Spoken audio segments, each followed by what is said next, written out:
2021 সালে সৈকত ভওয়ালকে খুন করা হয়েছিল। সে একটা বিজেপি কর্মী, তাকে পিটিয়ে মেরে দেওয়া হয়েছিল। তখন যাদের যাদের নামে এফআইআর হয়েছিল প্রায় সবার মমতা ব্যানার্জি অনুপ্রেরণায় সবারই বেল হয়ে গেছে। পুলিশ কোনো ভূমিকা নেই, পুলিশের কোনো কারো সাজা তো ছেড়ে দিন, কোনো ট্রায়ালটাও শুরু হয়নি, অথচ বেল সবারই বেল হয়ে গেছে।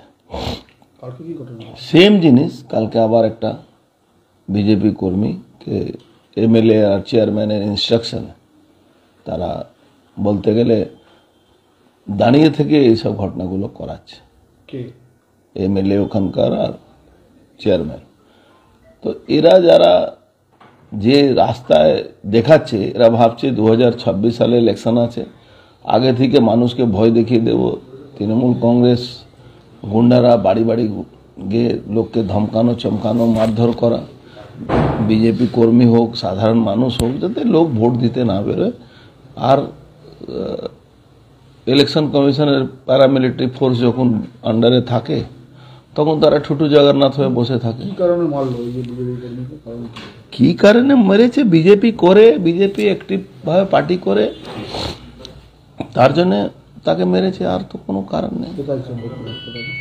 জেএনইউ হসপিটালে ভর্তি আছে, ওখানে গুরুতর অসুস্থ আছে, ও মুখে চোখে সব জায়গায় লেগেছে,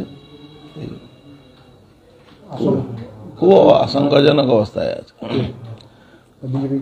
বিজেপি কর্মী যেতে পারি, আমাদের দলের লোকরা রাজা দত্ত তার সঙ্গে যারা থাকে সবাই গিয়েছিল দেখতে, আমরাও সুযোগ পেলে যাব।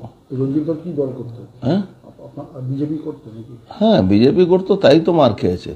তৃণমূল করলে তো মার খাবে না, সিপিএম করলেও মার খাবে না, বিজেপি করলে মার খেতে হবে।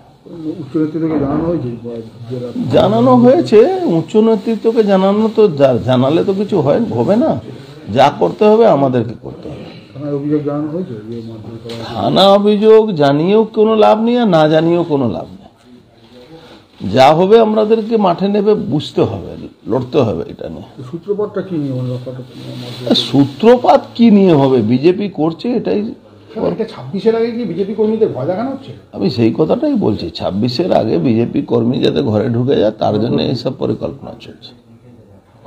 শান্তিপুর হসপিটালে এক অমানবিক দৃশ্য, বাচ্চার বাবাকে বমি পরিষ্কার করতে হলো।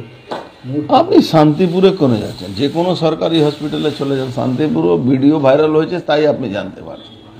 সারা বাংলা প্রত্যেকটা সরকারি হাসপাতালে না ডি গ্রুপ আছে, না সি গ্রুপ আছে, না সুপার আছে, না কোনো আছে, সব হসপিটাল রোগী কল্যাণ সমিতির নামে ওষুধ বিক্রি হয়।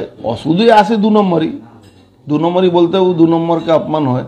10 নম্বর ওষুধ আসে, সেই ওষুধটা বিক্রি হয়, মার্কেটে চলে আসে, গজ বিক্রি হয়ে, তুলো বিক্রি হয়ে যায়, ওষুধ বিক্রি হয়ে যায়, কিচ্ছু নেই। ওনলি একটা চিরকুট, সেটাও আপনাকে দিতে হবে, সেখানে রেফার হয়। আর রেফার কোথায় হয়? যেখানে যাবে এমন এমন হসপিটাল যেখানে ডাক্তারকেই খুন করে দেওয়া হয়। যাকে দিয়ে বমি পরিষ্কার করানো হয়েছে তিনি কাতরস্বরে আবেদন করছি, ডাক্তার আপনারা তো ভগবান, আপনারা এই কাজ করাচ্ছেন আমাকে। আমি এটা মনে করি কি এর মধ্যে ডক্টর আর কাউকে বলে কোনো লাভ নেই, সিস্টেম ফেলিওর হয়ে গেছে।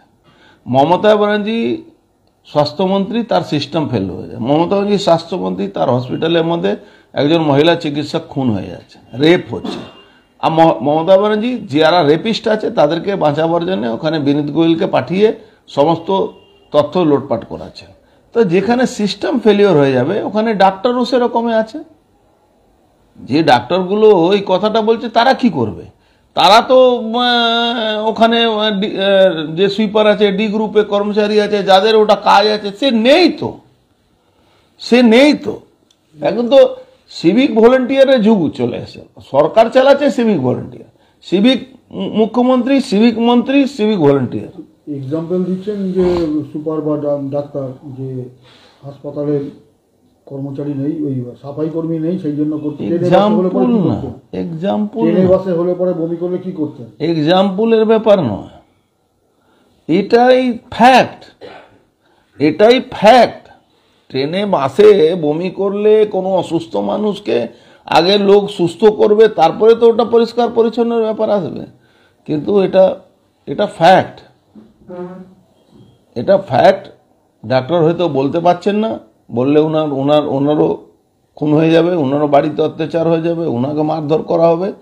কোনো প্রতিবাদ নেই, কোনো সুপার প্রতিবাদ করতে পারবে না, সুপার কোনো রিকোজিশন দিতে পারে না, সুপার কোনো সিএমএচকে বলতে পারে না। সিএমএচ এর একটা সমস্ত সিএমএচ যে আছে, আরে রিপোর্ট চেয়ে পাঠালে কি হবে? শুনি মাঝে মাঝে, কি কালকেও শুনছিলাম কি একটা কমিটি করে দেওয়া হয়েছে। আর কমিটি করে কি হবে?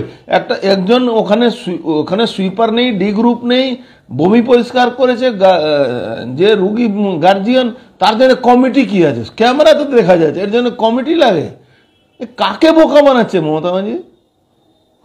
বাংলার মানুষকে মমতা ব্যানার্জি নিজের গোলাম ভেবে নিয়েছে। কমিটি করে কি ধামাচাপা দেওয়ার চেষ্টা? আরে কমিটি করার মানেই তো ধামাচাপা, এটা তো মমতা ব্যানার্জি নিজেও বলেছেন।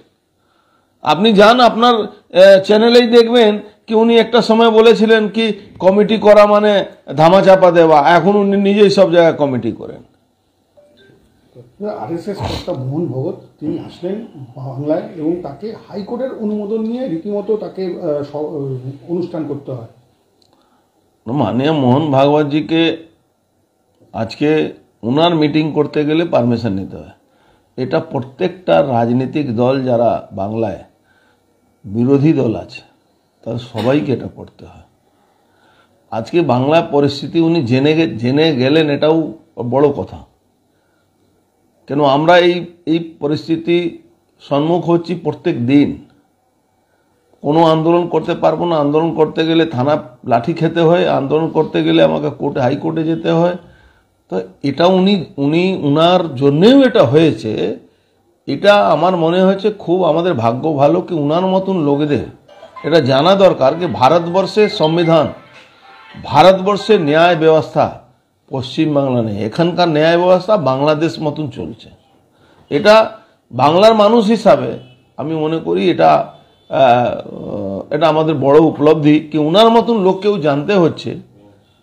এই অভিজ্ঞতা নিয়ে উনি যাচ্ছেন এখান থেকে, কি উনাকেও পারমিশন করাতে হচ্ছে হাইকোর্ট। কিন্তু রাজ্যের বাইরে বিভিন্ন জায়গায় এর আগেও সভা করেছেন, সেখানে কি অনুমতি নিতে হতো হাইকোর্ট বা কোথাও অনুমতি নিতে হয় না, পুলিশের অনুমতি নিয়ম অনুযায়ী নিতে হয়। এখানে পুলিশ তো সংবিধান মেনে চলে না। এখানকার পুলিশ মমতা ব্যানার্জি অনুপ্রেরণা দেখছেন না, ফুটবল খেলছে, তৃণমূলের ঝান্ডা লাগিয়ে ফুটবল খেলছে, তৃণমূল ঝান্ডা লাগিয়ে মঞ্চে বসে শেয়ার করছে।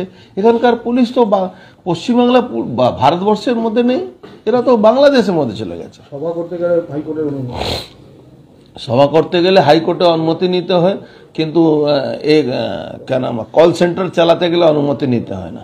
এখানে কল সেন্টার চালাবেন, ববি হাকিমের কল সেন্টার চলছে, অভিষেক ব্যানার্জি কল সেন্টার সমিত চালায়। তারপরে আপনাদের অনেকগুলো মিডিয়ার একটা নাম করা মিডিয়ার যে বড় কর্তা দিনরাত মমতা ব্যানার্জির সঙ্গে ঘুরে বেড়ান, তার কল সেন্টার চলছে। মানে কাকে বলছেন, কোন জায়গা বলছেন? কল সেন্টারে রমরমা ব্যাপার হয়ে গেছে। সমস্ত মুসলিম অপরাধীরা আজকে কল সেন্টারের মধ্যে ঢুকে গেছে। তাদের নেতৃত্ব, পুলিশের নেতৃত্বে তারা চলছে। এখন বাংলার আয়ের প্রমুখ জায়গা হয়ে গেছে কল সেন্টার, আর সমস্ত পুলিশের জানার মধ্যে আছে। এখন একটা নাটক আমি দেখলাম, 86টা সিম কার্ড ধরেছি, সবটাই জামতাড়া থেকে আছে। আরে দাদা, কোন জামতাড়া খুঁজে বেড়াচ্ছেন? আপনার বাড়ির পাশে যিনি বয়ান দিচ্ছেন তার বাড়ির পাশে জামতাড়া আছে।